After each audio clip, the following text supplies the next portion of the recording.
मेरे चैनल को सब्सक्राइब नहीं किया है तो जल्दी से जाकर करें चैनल को सब्सक्राइब, ताकि आने वाली हर नई वीडियो आपको पहले मिल सके।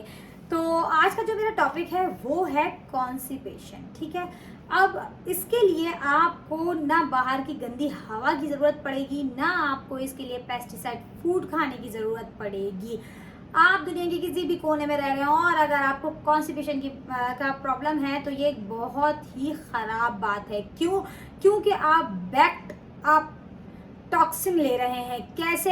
जब आप स्टूल पास करते हैं तो आपका स्टूल 30% अनडाइजेस्ट फूड पार्टिकल के ऊपर मुश्तमिल होता है और 30% डेड बैक्टीरियाज के ऊपर मुश्तमिल होता है और 20% बैड कोलेस्ट्रॉल और बैड फैट के ऊपर मुश्तमिल होता है। अब आप सोचें, अगर ये सारी चीज़ें नहीं निकलेंगी हमारे जिस्म से तो हमें बहुत सारी बीमारियां लग सकती हैं।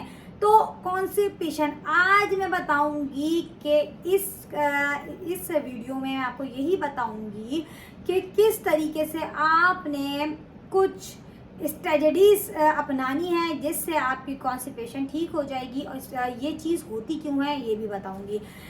तो वीडियो को शुरू से आखिर तक लाजिम देखें। होता क्या है कि हमारे बॉडी के अंदर कॉलन जो होता है उसके अंदर गट बैक्टीरियाज रहते हैं। अब क्या होता है, वो जो बैक्टीरियाज होते हैं वो इम्बैलेंस हो जाते हैं। फिर क्या होता है कि हमें कब्ज हो जाती है। अब ये इम्बैलेंस क्यों होते हैं? पहला है स्ट्रेस हमें किसी भी वजह से हो सकता है। दूसरा है एंटीबायोटिक क्या हमारे सर में दर्द है, हमने कोई सी भी एक एंटीबायोटिक ले ली, इससे भी हमें कॉन्स्टिपेशन हो सकती है। नंबर 3 के ऊपर हम हाई कार्ब डाइट्स ले रहे हैं बहुत ज़्यादा, इसीलिए हमें कब्ज हो रही है। फिर शुगर, हमने अपनी ज़िंदगी में शुगर जो है वो बढ़ाई हुई है, हम मीठा बहुत ज़्यादा खा रहे हैं जिसकी वजह से हमें कॉन्स्टिपेशन हो रही है। ये सारी चीज़ें हैं जिसकी वजह से हमें कॉन्स्टिपेशन हो सकती है। अब ये जो बैक्टीरियाज होते हैं इनका जब इम्बैलेंस होता है तो सबसे पहले लोगों का दिमाग बात करता है कि प्रोबायोटिक फूड जो है वो बंद करने हैं। तो प्रोबायोटिक फूड की जगह हम अपने आप को प्रीबायोटिक फूड दे के भी सही कर सकते हैं। तो जब हम अपने आप को प्रीबायोटिक फूड के ऊपर लेकर आएंगे तो क्या होगा कि हमारा जो प्रीबायोटिक है वो क्या करेगा, हमें नेचुरली तौर पे ये जो बैक्टीरियाज इनकी कॉलोनी को बढ़ाना शुरू कर देगा। ठीक है, इसके बाद हमें कॉन्स्टिपेशन नहीं होगी। तो इसका मतलब फर्स्ट हमारी स्ट्रेटेजी क्या हुई? Prebiotic food. वो कौन कौन से होते हैं? ग्रीन बनाना, अनियन, गार्लिक, ये सारी चीज़ें जो हैं वो प्रीबायोटिक्स होती हैं, या आप गूगल पे भी सर्च कर सकते हैं, आपको बहुत सारे प्रीबायोटिक फूड्स मिल जाएंगे। नंबर दो पे जो है वो है फाइबर। अब फाइबर क्या होता है? फाइबर हर किसी को राज नहीं आ रहा होता। जब हम फाइबर बहुत से ऐसे लोग जो फाइबर लेना शुरू करते हैं उनको ब्लॉटिंग होना शुरू हो जाती है, ब्लॉट हो जाता है। ठीक है, तो अब उनको ब्लॉट हो रहा है, किस वजह से हो रहा है? क्योंकि उनको फूड हजम ही नहीं हो रहा है, ज़्यादा फूड जो है वो हजम नहीं हो रहा है फाइबर वाला। तो उसके लिए मैंने एक वीडियो की थी फ्लैक्स सीड के ऊपर। फ्लैक्स सीड को भिगो के खाना है। ठीक है, अगर आप नहीं भी भिगो सकते तो आप फ्लैक्स सीड का पाउडर बनाएंगे, सुबह उठेंगे 1 गिलास नीम गर्म पानी आप लोगों ने पीना ही पीना है, उसके साथ 1 चम्मच फ्लैक्स सीड आप लोग खा लेंगे। उससे आपको कॉन्स्टिपेशन नहीं होगी क्योंकि फ्लैक्स सीड में फाइबर भी बहुत ज़्यादा मौजूद होता है।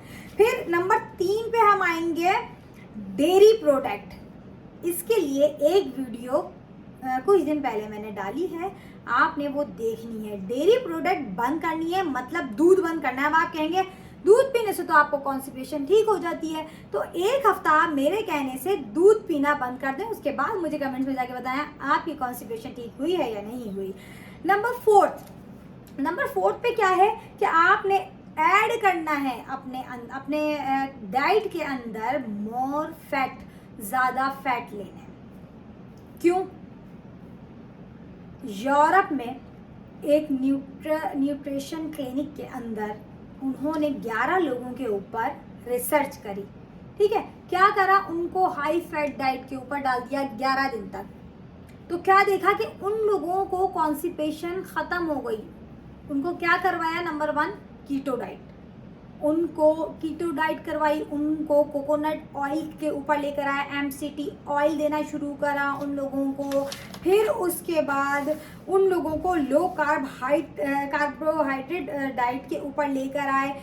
फिर फ्लैक्सीड और चिया सीड आ गए। फ्लैक्सीड और चिया सीड आपने कैसे खाने हैं, आप इनका पाउडर बनाएं, अपने पास रख लें। जब भी आप खाना खाने बैठे हैं, चाहे वो कोई भी चीज़ आप खाएं, उसके ऊपर आपने अपनी दाल हो या सब्जी, उसके बाद आपने पाउडर लेना है, 1 चम्मच पाउडर लेना, उसको पूरा छिड़क दें और फिर आप वो खाना खा लें, आपको कॉन्स्टिपेशन नहीं होगी। या सुबह के टाइम आपने इनका जो पाउडर बनाया हुआ है वो आप दही के अंदर मिक्स करके खा सकते हैं। या चिया सीड को तो आप भिगो दें, भिगोने के बाद 10-15 मिनट भी भिगोएंगे या पूरी रात भिगो दें, और उसके बाद आप उसके अंदर दही डालें, फ्लैक्सीड डालें और खा लें। सर्दियाँ आ रही हैं, सर्दियों में ये चीज़ ज़रूर करें। उसके बाद नंबर 5 पे हम आएंगे मैग्नीशियम। जिन लोगों को मैग्नीशियम डेफिशिएंसीज होती हैं उनको भी कब्ज़ हो जाती है। तो अब बहुत सारे लोगों को पता नहीं चल रहा होता कि उनको 200 mg की गोली लेनी है, उनको 1000 mg की गोली लेनी है। तो करना क्या है, आप मैग्नीशियम का सप्लीमेंट्स मार्केट में मिलता है, आपने वो लेकर आना है और आपने उसको शुरू करना है खाना। कैसे, पहले दिन 1 गोली, दूसरे दिन 2 गोली, तीसरे दिन 3 गोली, चौथे दिन 4 गोली। जैसे ही आपको चौथे दिन डायरिया शुरू हो गया उठते के साथ ही, आपने समझ जाना है कि आपने उसमें से 1 गोली को स्किप करना है और आपको 200 या 1000 mg की गोली खानी है मैग्नीशियम की। इससे आपको कब्ज नहीं होगी। छठे नंबर पे आता है बैठना, सबसे ज़्यादा इम्पोर्टेंट है। पिछले पुराने ज़माने में लोग वॉशरूम बने हुए होते थे तो उनमें कमोड नहीं होता था, किस तरीके से बैठते थे, किस एंगल से बैठते थे। तो आज के दौर में हमारे यहाँ कमोड आ गए हैं, जिस वजह से हमें ज़ाहिर बैठने में प्रॉब्लम होती है, हम उस एंगल में नहीं बैठ पाते हैं।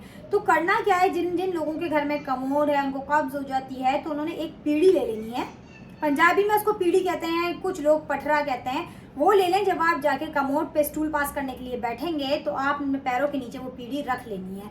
उससे क्या होगा, आप उसी एंगल में वापस आ जाएंगे जैसे कि आप फ्लैश पे बैठते हैं। फिर आपकी ये जो कॉन्स्टिपेशन की प्रॉब्लम्स हैं, ये इन चीज़ों से बहुत जल्दी ठीक हो सकते हैं। आपको अगर ये वीडियो अच्छी लगी तो वीडियो को लाइक करें, चैनल को सब्सक्राइब करें और मेरी वीडियो को शेयरिंग करना ना भूलें। मिलते हैं नेक्स्ट टॉपिक में। अपना बहुत सारा ख्याल रखें। अल्लाह हाफिज़।